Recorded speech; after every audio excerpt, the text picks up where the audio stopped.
अनि यो मुले एउटा स्वाथे सिङ्गापुर जाने त्यो उपचार गर्न पहिलो त गएकै होइन। हकिकत भनिदिन्छु, एमसीसी पास भएन भने देश चल्नको लागि पैसै छैन। सिधा कुरा नढाँटे हुन्छ के त गभर्नर, देशै चल्दैन भए पो चल्नु त। मैले यतिकै नक्ली पिएचडी भनेको, जेएनको सिआइडी भनेको मैले यतिकै हो उहाँलाई। हामी रोडमा कराउँदा पनि यो पास हुन्छ नै। वर्षमान पुन जस्ता नलायक स्वाटलाई सिङ्गापुर लगिन्छ र झल्लु प्रसाद खनालजीलाई 1 करोड रुपियाँ दिन्छ। उहाँसँग लिङ्क छ ब्ल्याक मनीको, त्यसलाई चाहिँ नेपालमा अलिअलि गर्न देखाइदिएर व्हाइट बनाएर रिटर्न गर्ने कुरा गर्दै हुनुहुन्छ। विदेशमा बस्नुभएका जनसेनाले माया गरेर फोन गरे अरे त्यो खाते त्यो जनसेनालाई थाहा छैन के का निम्ति लडाइँ थियौँ। त्यही 52 डिग्रीमा थर्ड कन्ट्री जानलाई नेपाली डक्टरले तपाईँहरू बुझ्नुहोस्, वर्षमान पुन सिङ्गापुर जानु भनेको you are unqualified person, not qualified, disqualified, you are disqualified. यहाँ थिएन किडनी यहाँ फेरिन्छ, दुनियाँ फेरिन्छ, जाब एउटा गर्नलाई सिङ्गापुर जानुपर्छ। सेतो र कालो अरूकै ल्याउनु पर्ने त। तपाईँहरू यस्तो पिएचडी होल गरेका यत्रो 10-10 वर्ष काया पलट गर्ने भन्ने सपना बोकाएर मान्छेको आहालको रगतको होली खेलेर आफ्नो घरमा आगो लगाएर टाली पिटेर पागल जस्तो हाँस्दै हिँडेर अर्का घर खोज्दै चाहर्दै हिँडेर फेरि अर्को पागल कुरा गर्ने। अब यो देश ढिलो चाँडो हेर्दै ओझेल पर्छ नि, सूर्य बेलुका भएको सूर्य, यो देशको सिस्टम ओझेल पर्दैछ। चाहे 5 पेजको होस्, चाहे 100 पेजका हुन्, चाहे हजारौँ पेजका हुन्, अहिले यो देशलाई अगाडि बढाउनको लागि ल खाका दिउन् त हाम्रा अग्रज कमरेडहरूले। म तपाईँकै मिडियाको अगाडि 100वटा क्यामेरा राख्नुहोस्, म साष्टाङ्ग डाउनलोड गरिदिन्छु यही अग्रजहरूलाई। बाबुराम भट्टराई जस्तो मान्छे, प्रचण्ड जस्तो मान्छे, शेरबहादेव जस्ता मान्छेलाई अटोमेटिक रिटायर गर्नुपर्छ राजनीतिबाट। तिमीले गरेकै एउटा त मैले कसलाई बाँकी राखौँ। आज तिनै मूर्ति चोर भन्नेहरू आज राजा देश बचाउ भनेर उफ्रे देखाएको छैनौँ र हामी रोडमा तपाईँ हामीले देखिरहेछौँ त। हप्तामा 3 चोटि नेपाली जनतालाई ऋण बोकाएर मासु घिचिदिएको हेडक्वार्टर के गरिरहेछ मिलिट्रीको। नेपाली जनतालाई ऋण बोकाउने सालहरू सब घर पठाइदिँदा हुँदैन। यो 238 वर्षको राजा यो नलायक हो, आफ्नो राजा बनाउँछ। हाम्रो गाउँमा त चुनेको आफ्नै दाजुभाइलाई राजा बनाउँछौँ र देश विकास गर्छौँ भनेर लागेको होइन र नेपाली जनता। त्यस्तैको बेनिफिट यिनलाई होइन र।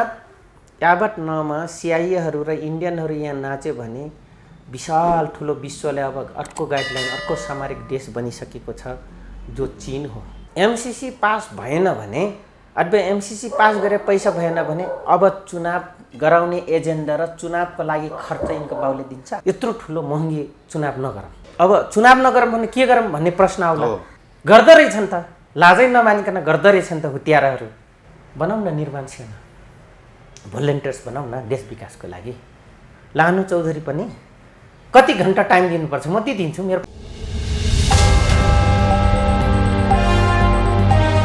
स्वागत छ तपाईँलाई टिभीमा फेरि पनि। हजुर नमस्कार, धन्यवाद। नेपालको राजनीतिमा विभिन्न कुरा आउने क्रममा एमसीसीकै कुरा पनि तातेको छ।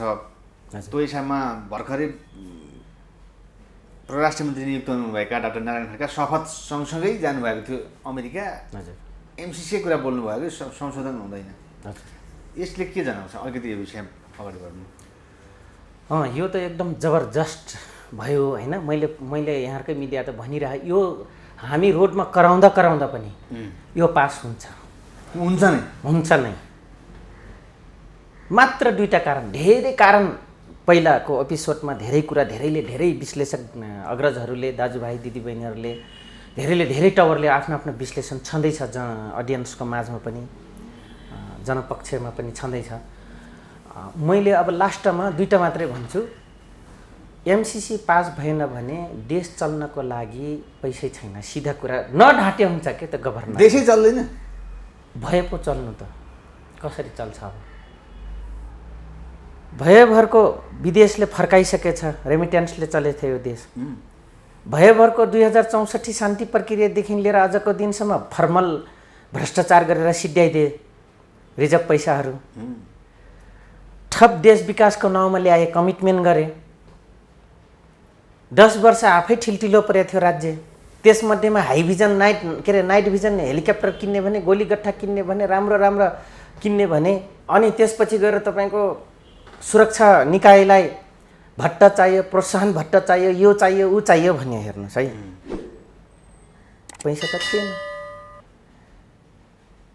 त्यो कारणले पनि त्यो बेला कमिटमेन्ट भएको छ। त्यही भएर नारायण खड्काजीले भन्नुभयो उहाँ गएर किन संशोधन चाहिँ हुँदैन भन्नुभयो त उहाँले, वहीँ गएर त्यसरी भन्नुपर्ने त सुरुमै। के थाहा के चाहिँ अस्तित्व भएको देश हो र युएन फर्किन नपाउने हो कि यहाँ हेलिकप्टरमा उत्रनै पाएको छैन, मन्त्रीमण्डल त खुस्किन्छ नेताको। त्यो अन्तर्राष्ट्रिय विमानस्थलमा ल्यान नहुँदै उतै अर्को ढुन्सा जस्तै घट्ला कि गर्दा त त्यो डर छ अहिलेका नारायण खड्कालाई पनि। कसको मनभित्र के पसिया छ र निरौला सर? देउबाका नजिककै व्यक्ति रहेछ नि त उता होइन। अनि देउबाकै भए पनि त जुङ्गाको लडाइँ त प्रधानमन्त्रीको हैसियत भएको कारणले गर्दाखेरि शेरबहादुर देउबाजीकै छ नि। भले उहाँको चाबी अन्तै भए पनि नेपाली जनता र आम उसले सामान्यतया नजरले हेर्ने त शेरबहादुर देउबा प्रधानमन्त्री हुन्, उनको सरकार हो भन्ने छ नि होइन। तर त्यहाँ मेटर त धेरै छ। हेर्नुहोस्, त्यो एउटा कारण थियो भने अर्को कारण छ एमसिसी पास भएन भने अथवा एमसिसी पास गरेर पैसा भएन भने अब चुनाव गराउने एजेन्डा र चुनावको लागि खर्च यिनको बाउले दिन्छ। जुनसुकै पार्टीलाई पनि जुनसुकै पार्टीलाई पनि हेरिराख्नुहोस्। मैले भनिदिएँ लाहानु चौधरी त्यहाँ गए पनि चुनाव गराउन सक्दैन। देशका लागि राष्ट्रघात भन्छन् त राष्ट्रघात त छँदै हो। म त खुसी छु सन्तोष निरौला सर, म खुसी छु। यसमा नै म खुसी छु। अधिकार माग्दाखेरि सबै एउटा सम्प्रदाय समुदायले अपराधी भन्यो, तर आज नेपाली दाजुभाइ दिदीबहिनीहरू हिमालदेखि तराईसम्म, पूर्व मेचीदेखि पश्चिम महाकालीसम्मका, टाप्लेजुङदेखि लिएर तपाईँको बझाङ बाजुरासम्मको दाजुभाइले के थाहा पाइदिनु भयो भने आखिर हामीले पूज्य भनिएका मान्यजन भएका जे भए पनि जिताइदिउँ यिनले देश बिगार्दैनन् भन्नेहरू त आज खुले के नाप्छास बढी गरेछ भने भित्र ठुनिदिन्छु समेत भयो नि। यस्तो गलत शब्द बोले। एउटा टिनएजर्सले भाषा बोल्छ के भने पखलास भन्छ नि, त्यस्तै गरी गृहमन्त्रीलाई समेत बोल्न बाँकी त राखेन नि, टुक छैन नि त्यो बोल्ने त्यो लेगेसी हुन्छ नि उनमा। मतलब जुङ्गा दाढी सब पाकिसक्यो, सेतम्मै चाँदी जस्तै फुलिसके, तर दिमाग र व्यवहार र त्यो जहाँसम्म नजरअन्दाज गर्नुपर्ने रहेनछ भन्ने कुरा त यिनीहरूको त्यो व्यवहारले देखाउँछ, देखिन्छ। भिजनै रहेनछ। लट्ठी रहेछन् नि, कोही चाक पुछेर फालिदिने, कोही समातेर कसैको गधालाई ढपाइदिने, भेडा बाख्रा गोठालालाई ढपाइदिने, लट्ठी जस्तो त भयो नि हामीले भन्दै आएका नेता अग्रजहरू भन्दै आएका, जसलाई सम्मान मान प्रतिष्ठा देशको निम्ति अग्रज हिमायती नयाँ अघिल्लो पुस्ता भन्यो, जुन पार्टी जहाँ हुनु भए पनि उहाँहरू सम्मान त गरिदिनु। नेपाली जनताले सबैले सम्मान गरिदिनु भयो नि, चाहेर पनि नचाहेर पनि। आज उहाँ भन्नुहुन्छ महासभामा गएर कि हुबाहु हुन्छ भनेपछि अब मान्नुहोस्, अध्ययनले पनि यो बुझ दिनु पर्यो नेपाली जनताले। अब यो देश ढिलो चाँडो हेर्दै हेर्दै ओझेल पर्छ नि, सूर्य बेलुका भएको सूर्य, यो देशको सिस्टम ओझेल पर्दैछ। यही एमसिसी कारण देशै ओझेल पर्ने हुन्छ, अरू कुनै समस्याले त आज अफगान ओझेल किन परिरहेछ त? त्यो पनि त ओझेल हो नि। तपाईँ हामीसँग रहेको बाँचेको अमन चाहिँ, बचेको एउटा शान्ति, आशा गरेका भरोसा गरेका व्यक्तिको नलायकीपन र आशा गरेको राज्य प्रणालीको सिस्टम, आशा त गर्छौँ नि, बाँचुन्जेलसम्म त आशा भरोसा त गर्नुपर्ने रहेछ होइन। तर मात्र के हो भने कता कता पूर्वीयतिर तपाईँहरूको पूर्वतिर एउटा उखान टुक्का छ, भनाइ बहुत सजिलो छ, एउटा कोड छ। त्यो कोड भाषा के हो भन्दाखेरि मायाले दिँदैन बाँच्न भन्थे नि, हो रहेछ त। मायाले बाँच्न दिँदैन त गरी खानुपर्ने रहेछ। अब मानिलिनुहोस्, म यो भन्छु 3 करोड जनताका अडियन्स दाजुभाइहरूलाई दिदीबहिनीहरूलाई कि यिनलाई हाम्रै मान्छे हो, मेरै घरको हो, मेरै मामा हो, काका हो, ठुलो बाउ हो, यसो भनेर यिनले बाँच्न दिँदैनन्। अब यिनले बाई साइलेन्टली राज्यमा सम्मानपूर्वक यिनलाई विदाय गरेर कसरी ग्रिपमा ल्याउँ, देश र आफ्नो मुताबिक चलाउँ भन्नेमा त सबै पार्टी रहनुभएका नयाँ युवाहरू, नयाँ रिजन, वर्तमान इतिहास र भविष्य हामीसँग छ। म त आउनुहोस् भन्छु क्या। यो यस्तो महँगो, यो नलायक, यो चुनाव पनि नगरौँ क्या। राज्यले भार हो र, राज्य जनता हैनन्, 3 करोड जनता हैनन्। यत्रो ठुलो महँगी चुनाव नगरौँ। अब चुनाव नगरौँ भने के गरौँ भन्ने प्रश्न आउला। होइन एकदम त आइपर्ने यो त टपक्क आइपर्ने प्रश्न हो। जनतामा जान्न पाउनु भन्ने कुरा हो, त्यो भन्न सक्नुहुन्छ उहाँहरूले। प्रश्न त खरा त हुन्छ, अडियन्सले पनि गर्नुहुनेछ। तर मेरो भनाइ यो हो कि यस्तै मान्छेलाई हामी जिताउँदा जिताउँदा ऋण बोक्यौँ क्या हामी। स्वच्छ जुन पार्टीका हुन्, जहाँ हुन्, जुन वर्ण धर्म, जुन जात बोली भाषाका हुन्, तर नेपाली हुन्, टिपिकल नेपालप्रति छातीभित्र लुकेर रहेका, यो देश रहे म रहन्छु, हामी रहे हाम्रो रहन्छ, हाम्रो रहे हामी रहन्छौँ भन्ने हिसाबले गर्नुभयो भने फेरि बिना पैसाको भोटिङ ल्याएर र त्यसलाई लु गर अब भन्ने हिसाबले जनताले सकेसम्म सिधै हिसाब माग्न सक्ने टाइपको निर्वाचन प्रणाली रोजौँ म त भन्छु। हेर्नु भएन, पर्चा पम्फलेट खच्चै यसै विषयमा लौनु सबैको मन मस्तिष्कमा बस्ने प्रायः उहाँको आशा पनि गरिरहेका हुन्छन् जुनसुकै अवस्थामा। डाक्टर बाबुराम भट्टराईले भर्खरै उहाँले भन्नुभयो कि कुन हिसाबमा भन्नुभयो जस्तै कालो धन र सेतो धनको कुरा व्याख्या गर्दै हुनुहुन्थ्यो। कालो धन भए पनि जस्तो भए पनि उत्पादनशील क्षेत्रमा लगाऊँ, कुनै लेखाजोखा गर्नुपर्ने आवश्यकता छैन, सेतो धन उहाँको भाषाबाट उहाँले यो भन्नुभयो। हो, मैले यतिकै नक्ली पिएचडी भनेको, जेएनको सिआइटी भनेको मैले यतिकै हो। उहाँलाई अर्थशास्त्रमा पिएचडी गरेको होइनन्, आर्किटेक्चरको विद्यार्थी होइनन्। उहाँको पढाइमा म ब्रेक लाउन चाहन्न। अब हाम्रै गुरु भए पनि, हाम्रै अग्रज भए पनि र यो देशको ठुलो आशा भरोसा गरेका व्यक्ति हुन्। हेर्नुहोस्, उहाँ जाने बुझेका पढे लेखेका सबले गल्ती गरे पनि पिएचडीहरू बाबुरामले गर्दैनन् भन्ने हाम्रो पनि हो नि त भनाइ। अरू आम पब्लिकको पनि थियो नि त। कहीँ भए पनि यति गाली गरिराख्दा पनि कहीँ न कहीँ आशा भरोसाका धरोहर त हुन् नि बाबुराम भट्टराई। हेर्नुहोस्, तर उहाँले के भन्नुहुन्छ, कालो र सेतो धन नभनौँ, विकासको उत्पादन क्षेत्रमा लगाऊँ। उत्पादन क्षेत्रमा लगाऊँ कमरेड। उहाँको 100% यो भनाइ सही छ। तर यो गरज कमरेड, सेतो र कालो अरूकै ल्याउनु पर्ने त। तपाईँहरू यस्तो पिएचडी होल गरेका, यत्रो 10-10 वर्ष काया पलट गर्ने भन्ने सपना बोकाएर मान्छेको आहालको रगतको होली खेलेर आफ्नो घरमा आगो लगाएर टाली पिटेर पागल जस्तो हाँस्दै हिँडेर अर्का घर घर खोज्दै चाहर्दै हिँडेर फेरि अर्को पागल कुरा गर्ने, पागल कुरा हो यो, पागलै कुरा। उहाँले नबुझी आफ्नो देशको स्रोत साधन, उत्पादनशीलता, क्षमता, देशको चेतना स्तर यहाँको युवाले ढान्न सक्ने कम्पेयर गरेर त्यो किसिमको नयाँ किसिमको उहाँले त्यो जीवनलाई बुझाउने कागजका खस्ट मात्रै होइन, उहाँको भार यदि साँच्चै नै पिएचडी गऱ्यो भने अब तपाईँले प्रश्न गरे जस्तै यहाँको यो सङ्कटकालीन अवस्थामा यहाँ यही किसिमको पूर्व प्रधानमन्त्रीसम्म अर्थमन्त्री भइसक्नुभएका मान्छे नबुझिँदै भन्नुभएको छैन नि। नै नबुझी भन्नुभएको छैन। यो प्रश्न जायज छ, हजुरको प्रश्न गर्नुभएको राम्रो कुरा हो निरौलाजी। उहाँले यही बेला यो भन्नुभन्दा कि होइन ठिक छ, त्यो एमसिसीको विरोध भयो, त्यो छँदैछ, त्यो अन्तर्राष्ट्रिय उसमा चाहिँ सहयोगमा राखिदिउँ, त्यो कोलममा राखिदिउँ, हामीसँग रहेका अहिले यस्तो अवस्था पेन्डेमिक कोभिड-19 पेन्डेमिक अवस्थामा चाहिँ हामी यो किसिमको देश विकासको लागि नयाँ खाका ल्याउन कोसिस गरौँ त हामी अर्थमन्त्रीहरू या अर्थका विज्ञ व्यक्तिहरू भन्ने किसिमले बोल्ने कि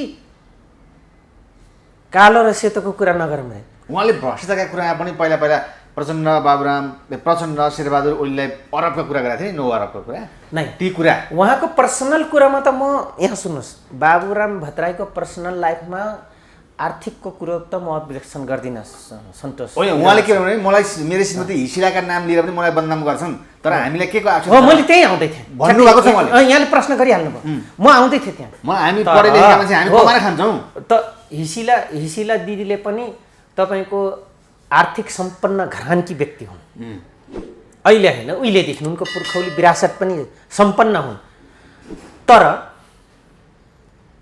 आज हिसिला यमी जस्ता नेत्रीले र डाक्टर बाबुराम भट्टराईले मार्क्सको ठाउँमा जन्नी मार्क्स बन्नको लागि तत्पर रहनुपर्छ कि पर्दैन? एकछिनलाई होइन, डाक्टर बाबुले के सीता दाहाल प्रचण्डको मुनि मार्क्सका अर्धङ्गिनीको ठाउँ लिन सक्नुहुन्छ।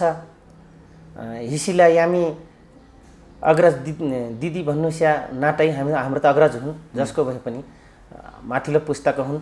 उहाँहरूले यत्रो पढे मान्छे तपाईँको बन्नलाई तयार रहन सक्नुहुन्न, बरु सीताले बन्न तयार गर्नुभयो। प्रचण्डजीको हजारवटा क्रिटिसाइज गरेर सबभन्दा बढी गर्ने मै हो, किन भन्दाखेरि हाम्रो लगानी र भरोसाको पात्र तिनै हुने हेर्नु होइन। यति मात्रै होइन, राष्ट्रिय अन्तर्राष्ट्रिय पनि धरोहरका पात्र त यही दुईवटा पात्र भएको थियो नि। जनयुद्धका टिम भएको थियो नि, शान्ति प्रक्रियामा ल्याएको त्यो बेलाको को दोहाईमा छन्। गिरिजाप्रसाद कोइराला मात्र होइन सन्तोषजी, त्यो बेलाका बिजुक्षको त्यतिकै अहम भूमिका छ, चित्रबहादुर केसीको त्यतिकै अहम भूमिका छ, रापर्वाको त्यतिकै अहम भूमिका छ, सेनाको आफ्नै किसिमको अहम भूमिका छ, कर्मचारीको आफ्नै भूमिका छ भने बुद्धिजीवी र थिङ्क ट्याङ्कहरूको प्रोफेसर साहबहरूको बिजनेसम्यानहरूको यो जो छ नि मेन धरोहर जो छ नि, घरेलु उद्योगमा लाग्नुभएका नेपाललाई उकास्न सक्नलाई शान्ति होस् हामी विकास गर्छौँ भन्ने यावतहरूको एकदम अहम भूमिका छ माओवादीले यहाँसम्म ल्याउँदा। तर हेर्नुहोस् त हिजिला दिदी र डाक्टर साहबले कुरा गर्ने हो, मलाई त यो लागेन। असक्षमताको प्रकाश उहाँले अरू नेताहरूलाई आरोप लगाउने क्रममा हुँदैन म भन्दैन। 8 क्लास पनि चिट चोरेर पास गर्नेले भन्ने कुरा यस्तो हो भनेर चाहिँ अरू नेतालाई पनि प्रहार गर्नुभयो उहाँले। त आफू चाहिँ 5 क्लास पढ्ने जस्तो कुरा गर्ने हो, पिएचडीको हल गरे मान्छे नक्ली नभने के भन्ने, त्यस्ता कागजको खस्ता मैले। अब पिएचडी बाबुरामले गरे हो कि होइन, यो अवस्थामा बाबुरामजीले नयाँ चाहे 5 पेजको होस्, चाहे 100 पेजका हुन्, चाहे हजारौँ पेजका हुन्, अहिले यो देशलाई अगाडि बढाउनको लागि ल खाका दिउँ त हाम्रा अग्रज कमरेडहरूले। म तपाईँकै मिडियाको अगाडि 100वटा क्यामेरा राख्नुहोस्, म साष्टाङ्ग डाउनलोड गरिदिन्छु यही अग्रजहरूलाई। हामीले खोजे त त्यो हो नि, तपाईँ हाम्रा पुस्ता आउने नयाँ पुस्ताले। अनि भन्छौँ है मैले तिमीहरू फटाहा थियो, मान्छे मारे पनि फलान त यस्तो गरे नि भन्छौँ नि, भन्ने ठाउँ राख्नुभन्दा अझै भन्ने बढी बनाउँदै हुनुहुन्छ त। यही बेला किन भन्नुभयो त उहाँले त्यसपछि? किन नबुझे त भन्नुभएन उहाँले, कहिलेकाहीँ हामीलाई सङ्कट आउनु लागेको छ है मैले बुझाएको छु भने भन्नुहुन्छ नै। बाबुरामजी त उहाँकोमा एउटा कुटिल शब्द छ, उहाँसँग लिङ्क छ ब्ल्याक मनीको, त्यसलाई चाहिँ नेपालमा अलिअलि गर्न देखाइदिएर व्हाइट बनाएर रिटर्न गर्ने कुरा गर्दै हुनुहुन्छ भनेपछि पोलिटिकल माफिया बन्न खोज्दै हुनुहुन्छ। उहाँको अर्थमन्त्री हुँदाखेरि उहाँको कनेक्सन हुन्छ। हेर्नुहोस्, खुराफाती त कम गर्ने व्यक्ति हो नि बाबुराम। प्रचण्डजी कमरेड जति गर्नुहुन्छ खुराफातीहरूले जति गर्छन् उहाँ कम गर्ने मान्छे हो। बाई पर्पर तपाईँको प्लानमा जाने व्यक्ति हो होइन हो। प्रचण्डजी चाहिँ बढी दिमाग घुमाउने हो, खुराफाती गर्ने हो। राजनीतिक गरे त त्यो मान्छे डिक्टर हुन्छ। हेर्नुहोस्, तपाईँ मानिलिनु, जो सही राजनीतिक गर्छ नि सिद्धान्तबद्ध त्यो डिक्टर हुन्छ। तर उहाँ खुराफाती मात्रै गर्नुभएको छ। तर डाक्टर बाबुराम भट्टराईले सेतो या कालो त्यो मतलब नगरौँ, विकास गरौँ भन्नुभयो। ठिक छ, विकास गरौँ कमरेड, सबैजना 3 करोड जनता यही खोजेको हो। तर त्यो कालो धन, त्यो नलायक माफिया तस्करहरू, नेपाल देशलाई सिद्ध्याइदिनेहरूको कालो धन लिएर नेपालीलाई दास बनाउने कुरा कतै घुमाउनु पाराले गर्नुभएको हो कि हो? यो सोच्ने उहाँले रोचक कुरा गर्नुभयो। उहाँ नै कतिवटा पार्टी छोडेर अहिले उपनेतासँग जानुभएको छ। हजुर। तर एमालेलाई आरोप लगाउनु भएको छ कि संसदमा एमाले जानु लाज लाग्दो कुरा हो भन्नु समेत भन्न भ्याउनु पनि। अनि उहाँको पार्टी ओपिन्द्र एक्लै जाँदैछन् त आज, त्यो चाहिँ लाज मर्दो हो कि होइन? पार्लियामेन्टको ढुज्जी उडाउने व्यक्ति यिनै होइनन् जो अहिले एउटा बाहिरिएका छन्, अर्को गठबन्धन सरकार बनाएका छन्। तर पार्लियामेन्ट्री सिस्टममा हुने त यही नै हो। मेरो भनाइ यति हो, यहाँको लोकतन्त्रको बेमिसाल मजाक उडाउने बलात्कारी त यिनीहरू हुन् नि। हेर्नुहोस्, त्यस कारणले अहिले उनका मालिकले ढुज्जा बनाएर त्यो पार्लियामेन्टमा बढी दलको बहुमत देखाउनको लागि ढुज्जा बनाएर तिनका मालिकले एमसिसी र यस्तै कालो धनलाई सेतो बनाउनको लागि प्रपञ्च रच्दै छ। त्यो मैले एनजिओ आइदिन्छ हैसियत हामीलाई थाहा छैन र? कुनै दिन थियो एनजिओ भनेर गएर गोप्य रिपोर्ट लिन्थे सोसियल वर्कको नाउँमा। अब गर त त्यसको पहिलो शिकार हामी थारूहरू भएका छौँ। गाउँमा एनजिओ चलाएर तपाईँको सांस्कृतिक र सोसियल जस्टिस भनेको छ, सोसियल कन्भर्टेसन भनेको छ, कन्भर्ट भनेको छ, एवेरनेस प्रोग्राम भनिएको छ, इकोनोमिक्स माइक्रोनिक फिडब्याक भनेको छ, इकोनोमिक्स मार्केट स्टाटसहरू बनाइदिने भनेर, डेभलपमेन्ट गरिदिने भनेर। आज त्यो मार सबभन्दा बढी तराईमा परिरहेछ। हेर्नुहोस्, अब पहाडमा एकाएक परिरहेछ। अनि यो कुरा बुझेर बाबुराम भट्टराई मात्र होइन, उहाँ अग्रज कमरेड मात्र होइन, ट्युका धेरै आफूलाई हिमायती भन्ने कागजका खोस्टाका पिएचडी मूल्यहरू के हेरेर बसेछ?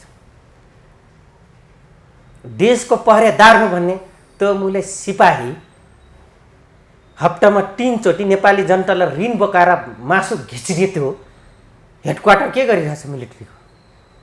नेपाली जनतालाई ऋण बोकाउने सालेर सब घर पठाइदिँदा हुँदैन? बाबुराम जस्तो मान्छे अथवा बाबुराम भट्टराई जस्तो मान्छे, प्रचण्ड जस्तो मान्छे, शेरबहादेव जस्ता मान्छेलाई अटोमेटिक रिटायर गर्नुपर्छ राजनीतिबाट। मेरो भनाइ त यहाँ हो। त्योभन्दा भने प्रचण्डज्यू पनि त अहिले भन्नु थाल्नु नि अब हामी दलबलसहित अगाडि बढ्नुपर्छ है, वाइसल सबै रेडी हुने 64 सालतिर फर्किनुपर्छ भनेर सन्देश दिन थाल्नु नि त। हो, प्रचण्ड बनाउनमा भन्दा विध्वंसका हिमायती हुन् अनि विध्वंसकारीहरूले र आफ्नो त्यो विध्वंसभित्र रमाउनेहरू र विध्वंसभित्र कमाउनेहरू चाहिँ प्रचण्डलाई डाइनामिक लिडर हेर्छन्। तर म देख्दिनँ। हो, विध्वंसपछि निर्माण हो, यसमा दुई मत छैन। युनिभर्सल द्वन्द्ववादमा युनिभर्सल एउटा सिद्धान्त हेर्नुहोस् र साइन्टिफिकली वैज्ञानिक तवरले पनि हो, in starting destroy next buildup हो, यसमा दुई मत रहेन। तर प्रचण्ड कमरेड आजको दिनसम्म बिल्डअप होइन, डिस्ट्रोयको खुराफाटी गरेर राजनीति गर्नुभएको हो। उहाँ अझै डाइनामिक लिडर बन्न खोज्नुहुन्छ, उहाँको प्रयासरत आजको दिनसम्म छ। दुहाई पनि कहिले काहीँ फ्याट्ट मान्छेलाई कस्तो मजाले घुमाउरो पाराले भनिहालुन् भनेर चस्स यसो भन्नु पनि हुन्छ। एउटा त अब भइहाल्नु भयो, कौशलटारको बात भइहाल्नु भयो, टुक्के बा हेर्नुहोस्। कहिले काहीँ यसो व्यवहारिक कुरा गरेर सबैले सेन्टिमेन्ट क्रिएट गर्ने प्रचण्डजी हुनुहुन्थ्यो। व्यवहारले मात्रै देशलाई बनाउन सकिन्छ, गफले हुँदैन भन्ने बाबुराम आज आग्रह गरेर साथ आउँदैछौँ, त्यहीँ आउँदैछौँ। आज ती व्यक्तिले विध्वंसको निम्ति घरबार छोडेर फेरि उ गर्ने, त्यो दिन राजनीतिक सिद्धिन्छ, नयाँ नेता जन्माउँछु भनेर जो कन्सेप्ट लिएको थियो वाइसेल बनाइदिएर आज कसको हालत के गरे? अस्ति कस्तो रमाइलो कुरा गर्नुभयो। मलाई त विदेशमा बस्नुभएका जनसेनाले माया गरेर फोन गरे अरे, त्यो खाते त्यो जनसेनालाई थाहा छैन के का निम्ति लडाइँ थियौँ? त्यही 52 डिग्रीमा थर्ड कन्ट्री जानलाई त्यो जानु नपरोस्, विदेशीहरूबाट रोजगार माग्न आओस् भनेको लागि नेपाल नयाँ नेपाल निर्माणको लागि लडे होइन, सबैजना मिले। जनउद्यम त्यसरी आएको नि, मजदुरहरूको पार्टी, गौरवशाली पार्टी भन्दै आएको, किसानहरूको पार्टी। बस आज जो ओरेन्ज चामल, लङ रेन्ज चामल, लामो भाट यत्रो किरा जत्रो भाट हुने बङ्गलादेशको चामल घिच्न सँगै यहाँको खुराफाटीहरूसँग उनको सङ्गत भयो। हेर्नुहोस्, त्यो रमाउन थाले। आज त्यो मजदुरले लिएको सपना यस्ता धेरै छन्, त यो खाले रमाएका छन्। अब म सबले अनुरोध गर्छु, हो क्रान्ति हुनु जरुरी छ। क्रान्ति विध्वंस मात्रै क्रान्ति होइन, क्रान्तिका पाटा धेरै छन्। त्यही गर्न खोज्दैछन् प्रचण्ड, फेरि क्रान्ति। प्रचण्ड निर्माणको क्रान्ति होइन, फेरि अर्को विध्वंसको क्रान्तिको लागि आह्वान गर्दै हुनुहुन्छ। म सबै कमरेडहरूलाई बुद्धिमानपूर्वक बाहिर रहनुभएका, विदेश रहनुभएका, कोही माओवादी केन्द्रैमा रहनुभएका, बाहिर रहनुभएका म सबलाई अग्रज कमरेडहरूले पनि म सुझाव र अनुरोध गर्न चाहन्छु, त्यो किसिमको क्रान्ति अब नगरौँ। बरु वाइसेल गठन हुन्छ भने बनाउँ न निर्माण सेना, भोलिन्टियर्स बनाउँ न देश विकासको लागि।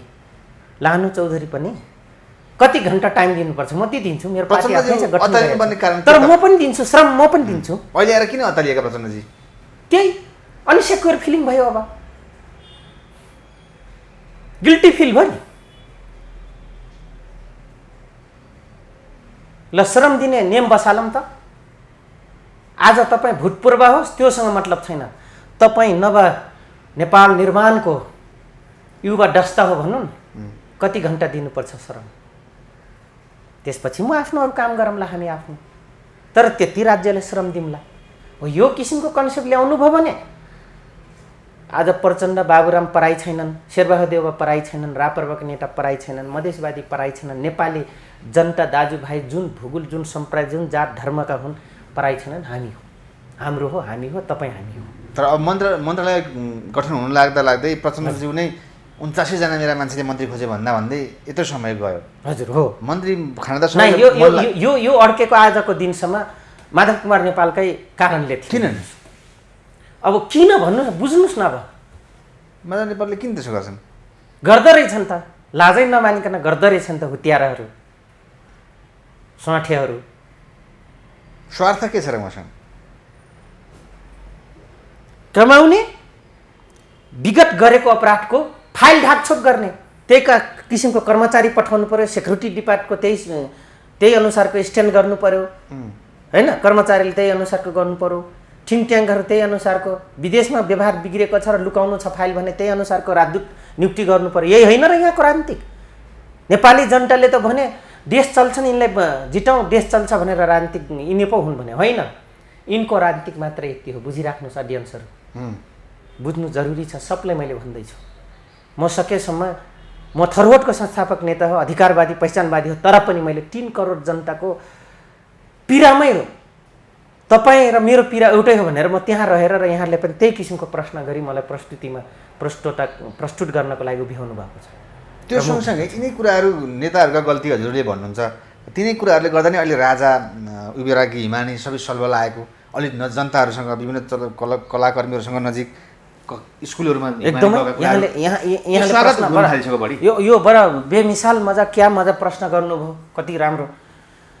मान्छे एउटा न एउटा रुखको ओट लाग्छ, हेर्नुहोस्, बुझ्नुभयो? चरीले नाङ्गै उसमा गुड लाउँछ, तर के भन्छ, अब यो पछि मेरो बच्चा अन्डाबाट निस्किँदा यो रुख झ्याम्म पर्छ, छारिदिन्छ, चिरिपिरी यहीँ गर्छ यही हाँगारा पातमा भनेर एउटा चराले त गुड लाउँदा त्यत्रो लामो लङ भिजनरी गरेर गुड लाउँछ है, हेर्नुहोस्। अनि हाम्रा नेताहरूको खै त, अनि मान्छे लाग्दैन छेउ तपाईँको? आज तिनै मूर्ति चोर भन्नेहरू आज राजा देश बचाउ भनेर उफ्रिदिएका छैनौँ र हामी रोडमा तपाईँ हामीले देखिरहेछौँ त। किन भने? के का लागि भने? कसका लागि भने? के पाउनको लागि भने? प्रश्न गर्ने बेला त भयो नि त। यो 238 वर्षको राजा यो नलायक हो, आफ्नो राजा बनाउँछ। हाम्रो गाउँ गाउँमा त चुनेको आफ्नै दाजुभाइलाई राजा बनाउँछौँ र देश विकास गर्छौँ भनेर लागेको होइन र नेपाली जनता? त्यस्तैको बेनिफिट यिनलाई होइन र? तर ज्ञानेन्द्र शाहको ठाउँ अर्कै देख्न थाले यिनले, जो विगत नराम्रोसँग त्यसको कटाक्ष गर्थ्यौँ हामीहरूले, आज त्यसको छेउ लाग्नुपर्ने। प्रचण्डजी त भन्नुहुन्छ नि, हामीले करिब करिब जनयुद्धबाटै हामीले राजतन्त्र अन्त्य गरेको भन्नुहुन्छ नि, उहाँको त त्यही छ नि एउटा क्रेडिट, उनका मालिकले गरिदियो। तर उहाँ भन्नुहुन्छ त्यो गलत भनाइ त छ नि। उहाँ दिल्लीबाट फोन गरिदियोस्, छ यिनको हिम्मत। चाइनाबाट फोन गरिदियोस्, छ यिनको हिम्मत।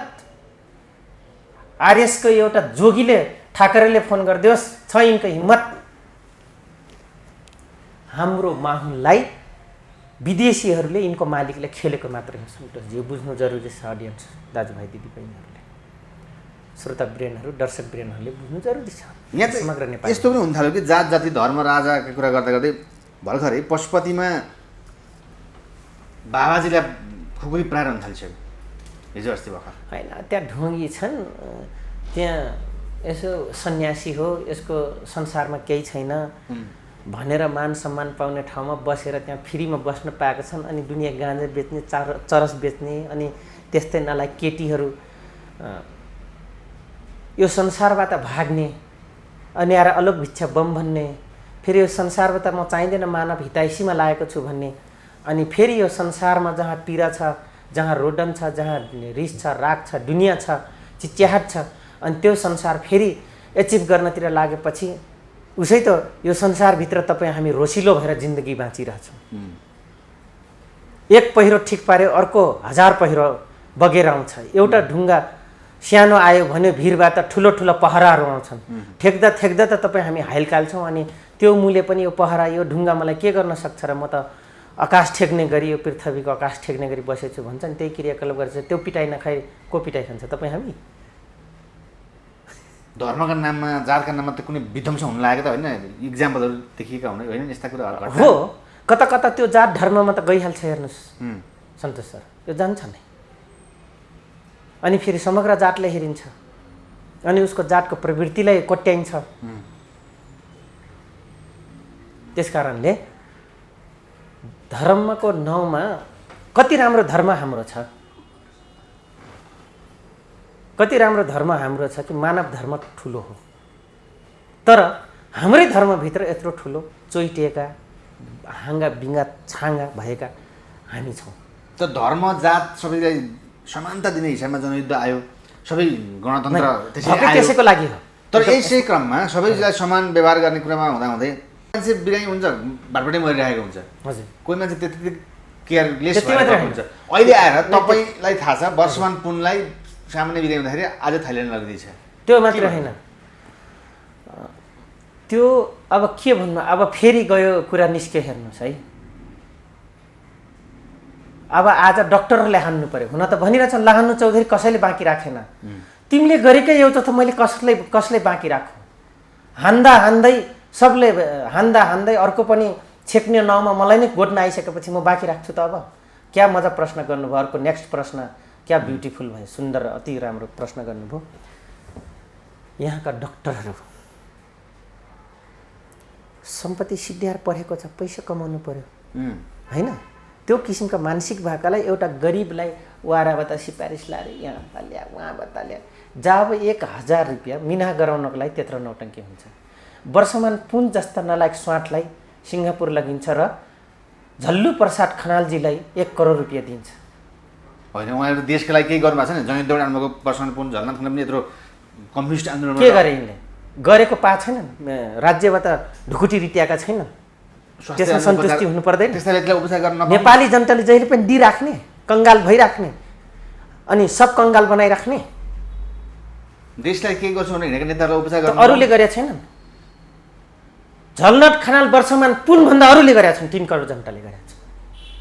के कुरा गर्नुहुन्छ यहाँहरू? जनताले के मागेको छ? नेपाली जनताले विकास मागेको छ, शान्ति मागेको छ, सिस्टममा प्रपर काम होस् र हामी काममा फर्कौँ, यति मात्रै खोजेको छ जनताले। तर उनले के खोजेछन्? पैसा खोजेका छन्, अझै दमन गर्न खोजेका छन्। यो कुर्सीमा बसिरह्यो भने म दमन गर्न पाइरहेको छु भनेर, अत्याचार गर्न पाइरहेको भनेर खोजेका छन्। जसको यसैको निम्ति लडाइँ भयो 10 वर्ष, रक्तको होली खेलियो। रगतको होली खेल्नमा भाइ अझै यिनलाई त 50 भए, अरूलाई नरपिचास भन्थे, आफू नयाँ नरपिचास भए। त्यस कारणले गर्दाखेरि अनि अर्को कुरो, नेपाली डक्टरले तपाईँहरू बुझ्नुहोस्, वर्षमान पुन सिङ्गापुर जानु भनेको you are unqualified person, not qualified, disqualified, you are disqualified. यहाँ थिएन, किडनी यहाँ फेरिन्छ, दुनियाँ फेरिन्छ, जाब एउटा गर्नलाई सिङ्गापुर जानुपर्छ। सायद त्यो विदेशीले ध्वस्त बनाएर घर घरमा बेसे उत्पादन गर्ने ठाउँमा चाहिँ उपचार हुन्छ, त्यहाँ त बेसेवृत्ति पो गर्न जाने हो। डाक्टर बाबुराम जस्तो मान्छे फेरि यहीँ विदेशीले गर्नुहुन्छ उपचार कहिलेकाहीँ। त केपीजीको यहीँ भयो त। उपेन्द्र देवकोटा बिरेनको विश्वको टप 1 हुनुहुन्थ्यो। डाक्टर बाँसकोटा, डाक्टर भोला रिजाल, भगवान कोइरालाजी लगायत अन्य नयाँ पुस्ता पुराना प्रोफेसर साहबहरू हुनुहुन्छ टिचिङको। विश्वलाई जान्नुहुन्छ त टिचिङ गर्न र अपरेसन गर्न, खै त कलिङ गर्दो रहेछन् त। अनि यो मुले एउटा स्वाट थिए सिङ्गापुर जाने, त्यो उपचार गर्न पहिले त गएकै होइन, हकिकत भनिदिन्छु। हिम्मत छ भने कमेन्ट्स गर्नु होला। अस्ति त एउटाले अब यो दलाललाई तपाईँकै मिडिया भनेको छ, तपाईँकै अन्तर्वार्तामा भनेको छ, यो दलाललाई गोली ठोक्नुपर्छ, अब धेरै भयो भनेको छ। हिम्मत छ आउनुहोस् कमरेड, पालै पाला आउनुहोस्, रकेट लन्चरै लिएर आउनुहोस्, केही फरक पर्दैन। बाँची हालौँला। अनि लाहानु चौधरीको पन्जा परेपछि 1000 चोटि लाख चोटि पर्दाखेरि चौबाटोमा कुकुरको मरायो भने के हुन्छ त्यो दिन? पहिला त म मार्दिनँ, हग्नुहुन्छ, खानुहुन्छ, मुट्नुहुन्छ, बस्नुहुन्छ, बोल्नुहुन्छ, परिवारसँग बस्नुहुन्छ, तर तपाईँ केही पनि गर्न सक्नुहुन्न, त्यो अवस्था बनाइदिन्छु। यस्तै भनिराख्दाखेरि अब धेरै बकेर यो दलाल, तिम्रो नेता मूल्य दलाल भएको त यहाँ पटक पटक ल्याएको हामी स्टेटमेन्टहरू देखाइदिन्छौँ, पैसा ल्याएको, कमिटमेन्ट गरेको, कागज गरेको सबै देखाइदिन्छ। यो किसिमको जनताको नेता हुन् यिनीहरू। अहिलेसम्म पनि मन्त्रीमण्डल विस्तार नभएर यो सरकार पनि यसरी अगाडि बढ्नु चाहिँ केमा अल्झ्यो? अब मैले अघि भन्दैछु यहाँलाई, कुनमा पैसा धेरै आउँछ, अपराधहरू कहाँ कहाँ गरेको छु र त्यहाँ टोरमटोर गर्ने ठाउँमा कुन कुन कर्मचारीले पठाउने, सुरक्षा निकायलाई केमा गर्ने, त्यो मन्त्रालयमा कमाउने या दबाउने, जनतालाई अन्ध बनाउने प्रपञ्च रच्नु पर्यो नि। त्यही भएर ढिलो भएको हो। एक अर्को कुरा माधव कुमार नेपालजी हो मेन कारण। मेन माधव कुमार नेपालै हो। एमसिसी नामबाट अथवा विभिन्न हिसाबले चीन विरुद्धमा एकदमै प्रदर्शन हुन थालेको छ नेपालमा। चीन अमेरिका नेपालको सम्बन्ध के भइरहेको छ अहिले? हो, मैले भनिरहेको थिएँ एमसिसीको नाउँमा यावत नाउँमा सिआइएहरू र इन्डियनहरू यहाँ नाच्यो भने विशाल ठुलो विश्वले अब अर्को गाइडलाइन अर्को सामरिक देश बनिसकेको छ जो चीन हो।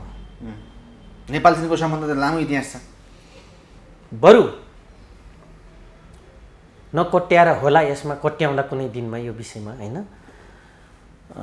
इन्डियासँग राम्रो पनि छ टर्सल पनि छ, तर चाइनासँग धेरै राम्रो पनि छैन टर्सल पनि छैन है। समानता छ। नेपालको सम्बन्ध हो, किनभने उनीहरू आफ्नो विशाल ठुलो जनसङ्ख्या र बजार सामरिक विश्वलाई दिने बजार सामरिकको व्यवस्थापन र मार्केटमै व्यस्त छन्, इकोनोमिक्स म्यानेजमेन्टमै व्यस्त छन् उनीहरू, त्यस कारणले पनि होला। अनि फेरि तिब्बतको भौगोलिक कठिनाइ बावजुद र हाम्रो 70% दुर्गम भौगोलिक कठिनाइले गर्दा पनि हाम्रो सम्बन्ध जति इन्डियासँग रातभरिमा डेभलप हुने, रातभरिमा आगो लाग्ने, रातभरिमा सुन जस्तै फुल्ने नभएर पनि हुन सक्ला होइन। तर एमसिसी पास भइहाल्यो भने म उनको एजेन्सी पनि होइन, तर म कुनै बेला मैत्रीसँगमा काम गरेँ हेर्नुहोस् है, म उनको एजेन्सी त होइन, कुनै कसैको एजेन्सी होइन, तर मेरो व्यक्तिगत रिलेसन सबैसँग राम्रो छ। म पटक पटक भनिरहेको छु मेरो पर्सनल रिलेसन कसैसँग मेरो नराम्रो छैन।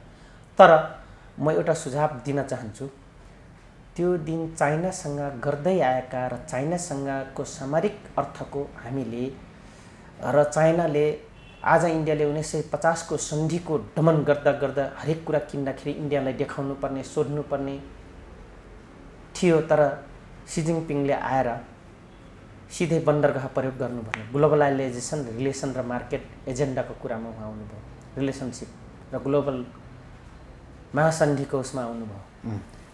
त्यो एउटा एजेन्डा भनौँ न, इन्डियाले नदिएको एजेन्डा चाइनाले दियो। तर कसरी दियो?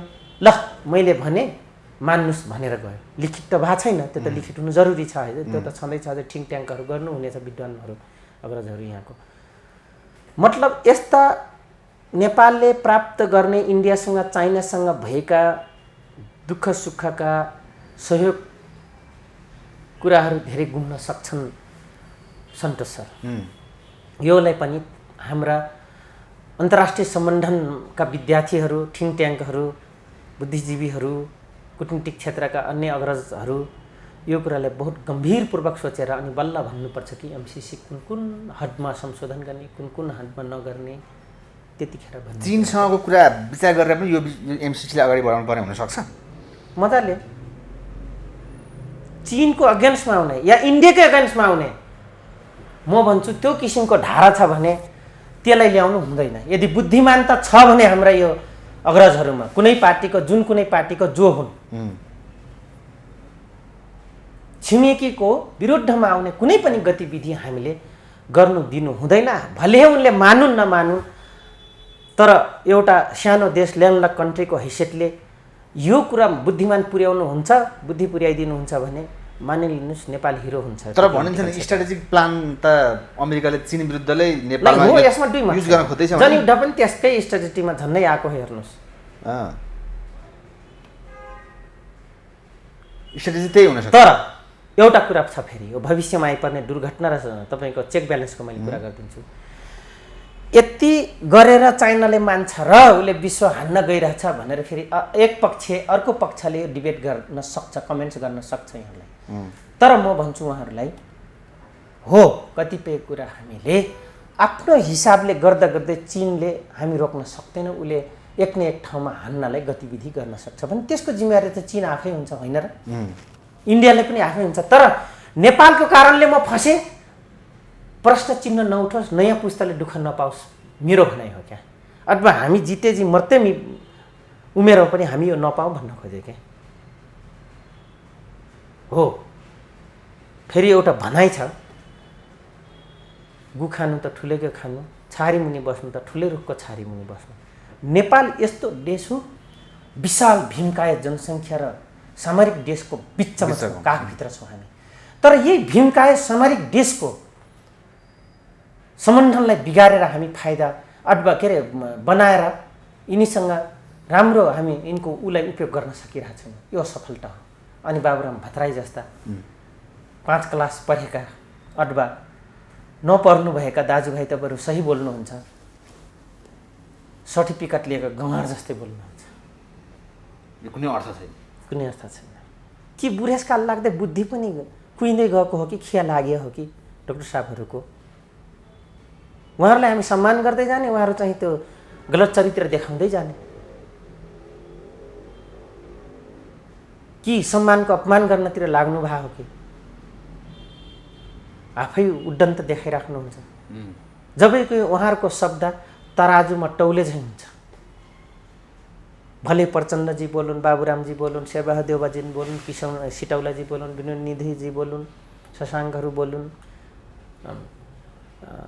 के अरे तपाईँको मधेसवादी नेताको सबै अग्रजहरू चाहे बोलुन्, चाहे रापरवाको बोलुन्, चाहे अन्य अग्रज नेताहरू बोलुन्, या कर्मचारीको एउटा मिनिस्ट्री लेभलको एउटा टप लेभलको सेक्रेटेरिएट मिनिस्टर सेक्रेटेरिएटले बोलोस्, सुरक्षा निकायका टप लेभलका अफसरहरू बोलुन्, उहाँहरूको बोली त तराजुमा टौले झैँ हो नि।